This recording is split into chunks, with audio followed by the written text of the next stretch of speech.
माँ दुर्गा और महिषासुर की कहानी। एक समय की बात है, रंभा और करंभा नाम के दो भाई हुआ करते थे, जिन्होंने शक्तियों को प्राप्त करने के लिए घोर तपस्या की थी।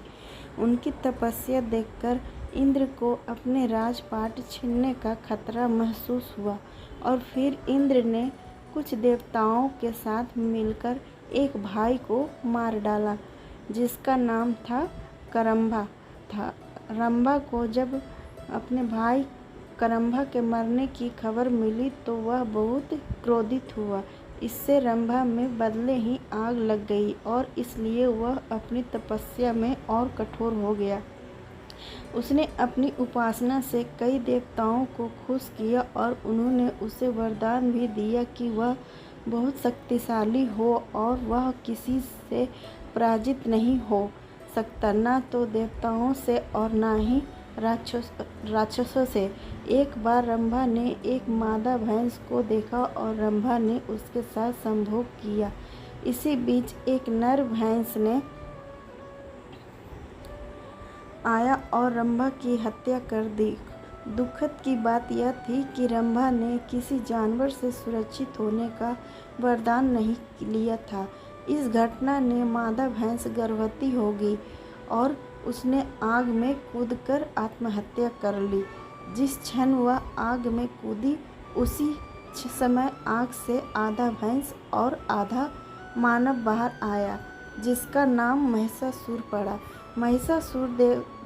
महिषासुर ने देवताओं और दैत्यों को पराजित किया।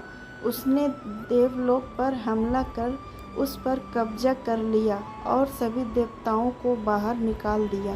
सभी देवता ब्रह्मा जी के पास गए। ब्रह्मा जी उन सब को विष्णु जी और शिव जी के मिलवाया। देवताओं ने विनाशकारी महिषासुर द्वारा उनके ऊपर किया गया अत्याचार बताया, जिसे सुनकर त्रिमूर्ति को बहुत क्रोध आया। इसके बाद त्रिमूर्ति की आंखों से ऊर्जा प्रकट हुई, जो एक नारी का रूप बनी।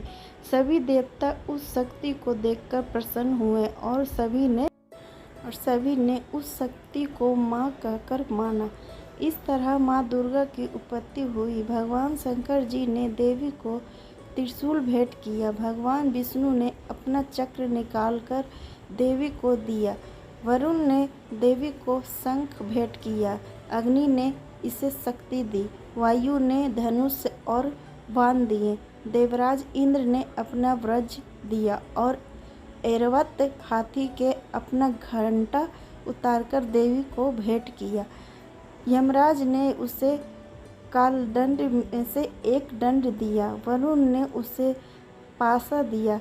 प्रजाति के स्फटिक की माला दी और ब्रह्मा जी ने उसे कमंडलू दिया। सूर्य से देवों के समाप्त रोमों ने अपनी किरणों को तेज भर दिया। इसी तरह दूसरे देवताओं ने भी माता को आभूषण और अस्त्र देकर सम्मान किया। अंत में पहाड़ों के देवता हिमालय ने उन्हें सवारी करने के लिए एक बाघ दिया और उनका नाम महादेवी दुर्गा रखा गया। उनके आशीर्वाद से दुर्गा ने बाघ पर चढ़ाई की और महिषासुर का विनाश करने के लिए निकल पड़ी। जब माँ दुर्गा अमरावती के पास पहुंची तो उन्होंने एक शक्तिशाली गाजना की, जिससे पहाड़ों को हिला दिया और समुद्र में विशाल लहरें पैदा की। महिषासुर ने अपने सैनिकों को यह पता लगाने के लिए कहा कि क्या हो रहा है। जब उसने सुना कि एक महिला उसे चुनौती दे रही है तो वह हंस और उसने कहा, उससे कहो कि मैं उससे शादी करके खुश रहूँगा। जब उनके दूत प्रस्ताव लेकर देवी के पास गए तो देवी ने उत्तर दिया, अपने राजा से कहो कि मैं कोई साधारण महिला नहीं हूँ जो उससे शादी करने के लिए उत्सुक हूँ। मैं महादेवी हूँ और मेरे पति महादेव हैं। मैं उन्हें अमरावती छोड़ने और दुनिया के नीचे अपनी जगह पर लौटने के लिए कहने के लिए आई हूँ। अगर वह नहीं गया तो मैं उसे नष्ट कर दूँगी। जब दूत ने आकर महिषासुर को सारी बात बताई तो महिषासुर क्रोधित हो गया। उनके प्रमुख योद्धाओं ने घमंड से कहा, यमराज, हम जाएंगे और इस मूर्ख महिला को ठीक करेंगे। महादेव देवी से युद्ध करने के लिए असुर निकल पड़े। उनके विस्मय और आतंक के कारण एक के बाद एक घमंडी योद्धा समाप्त हो गए। राक्षस राजा को खबर मिली और वह और भी उग्र हो गया। कायर और कमजोर वे एकमात्र महिला के साथ खड़े नहीं हो सकते हैं। मैं इस मनहूस महिला को मार डालूंगा। महिषासुर असुरों की सेना के साथ देवी पर हमला किया, लेकिन दुर्गा ने तुरंत वापस लड़ने के लिए अपनी सास से सैनिकों की एक विशाल टुकड़ी बनाई। महिषासुर ने उन सभी चालों को आजमाया जो वह जानता था।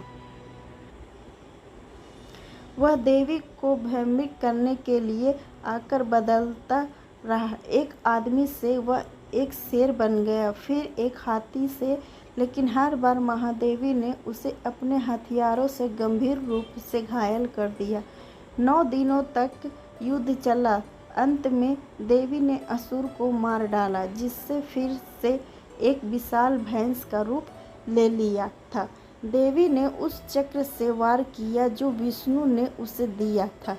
इस प्रकार उसने महिषासुर के अत्याचार से दुनिया को मुक्त कर दिया। इंद्र और अन्य देवता फिर से स्वर्ग लौट आए और सब ठीक हो गया। तब से नवरात्रों के दौरान दुर्गा की पूजा की जाती है और उन्हें महिषासुर मर्दानी कहा जाता है। जय माता दी।